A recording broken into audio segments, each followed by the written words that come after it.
Okay, so arguably one of the best parts of being Indian American is that you get the best of both worlds. Okay, so let's take me for example, right? So I'm Indian, I was born in India, raised with an Indian mentality, Indian parents, family, culture, everything, etc. But I was brought up here, like I've done my school, education, whatnot, I've been here in US, right? So I have two places to call home, double the holidays to celebrate, and not one but two sports teams to support. I have US to support and I have India to support, right? And normally there's a fine line between them. For the first time, we're seeing US and India play sports together, right? And usually they're normally on two different leagues with each other. But for the first time in the men's T20 World Cup, US and India are playing against each other. So I'm kind of like, whoa, right now, because it's like, who do I support? Obviously, India first choice because, it's cricket and I've been with India longer. But I wouldn't be too disappointed if US won either because the US team has been doing amazing, incredible things. First off, their win against Canada, right? Okay, match well played, good game, right? They turned the game around, it looked like they were losing. Okay, but Canada's a new team. They're just like US, they just came into the T20 World Cup. But to beat Pakistan, a well-established team, who has played cricket for so long, who has been in 50 over World Cups, 20 over World Cups, who plays test cricket, to win against a team who is this established and you playing your first World Cup is amazing. And we have to give US tremendous credit for that. And wow. Okay, I am at a loss for words. I think everyone was at a loss for words, especially because the match was so close and it came down to a super over. But that's not the point of this video. The point of this video is to talk about the US team, how fabulous, fantabulous they have been, and 4 key players who I would look out for on the US team towards the future. So first off, let's start off with US's superstar, man of the match against Canada, Aaron Jones. So Aaron Jones is he's from Bermuda, I believe, or like in the Caribbean, West Indies. He was raised I think he was born in Bermuda, and he played like domestic cricket in Caribbean, and then he moved to the US and he joined the US official cricket team. Aaron Jones, if I had to compare him to a player, I would compare him to Kohli. Now, I know that's going a little far, but let's talk about mentality-wise. We have seen, from what I've seen, Aaron Jones is very confident. He's very fueled. He knows what he's doing, and he has this aggression and this power and this belief that he's confident in himself, and he believes in himself, and he believes in his game. That's exactly what Kohli has.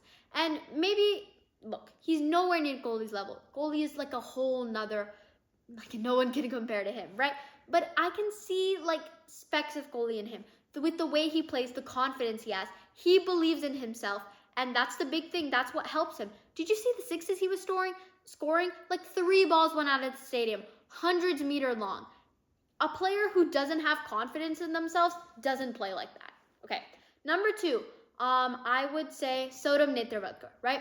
Now, Sodam Netravalkar, part of me likes him so much because he's Indian, and I like the US team because they have such diversity, right? Indian, Pakistani, West Indies, New Zealand, right? All this diversity, and he's also from Mumbai, so it's kind of like a special place in my heart, right? And Sodam Netravalkar is just, I can't wrap my head around him because he has a job. He's a software engineer, but then he's also a full-time athlete. Name another player who can do that. And it's not like he's a bad athlete either. He doesn't compromise on the quality of his game just because he has another thing going on. He's not quantity over quality, he's quality over quantity. No, he's both. He has quantity and he has quality. He doesn't sacrifice on his game. He took a wicket during the super over. He had great fielding throughout the match, great bowling, especially against Pakistan, right? This established team. So, kudos to Netravalkar. 2 things at once and not even losing his touch.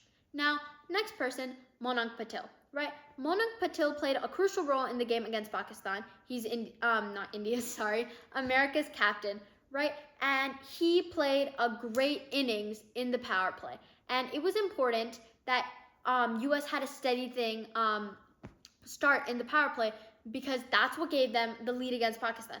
Obviously, towards the end, that kind of slipped away, but they did end up tying the game and eventually did win because of a super over. But he gave them a strong start, got a half century, I believe, and he just played a fantastic knock, and I'd like to see more from him. right? Especially because he is US's captain. And I think he showed everyone, hey, I'm the captain. Nice to meet you, right? And this next player, he has been performing okay. He hasn't been exceptional. But I feel like there's more potential to him, and we need to watch out for him. This is Ali Khan. Ali Khan is a Pakistani bowler, but he plays for US. I believe he was picked up by Kolkata in IPL. Right now, when you're picked up by an IPL team, there must be something special to you. There must be something that you haven't seen yet, right? And I haven't seen him perform much, but I do think that there's a future for him, and I feel like we're gonna see more of him.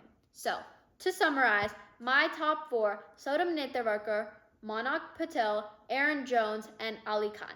Now, US is going to be playing India tomorrow. So let's see how that goes. And let's see who is going to take that #1 spot. Will US rise from second place and clinch it from India? Or will India hold on to their spot and be in the lead, beating everyone by 2 points or more? Okay, I guess we'll see tomorrow.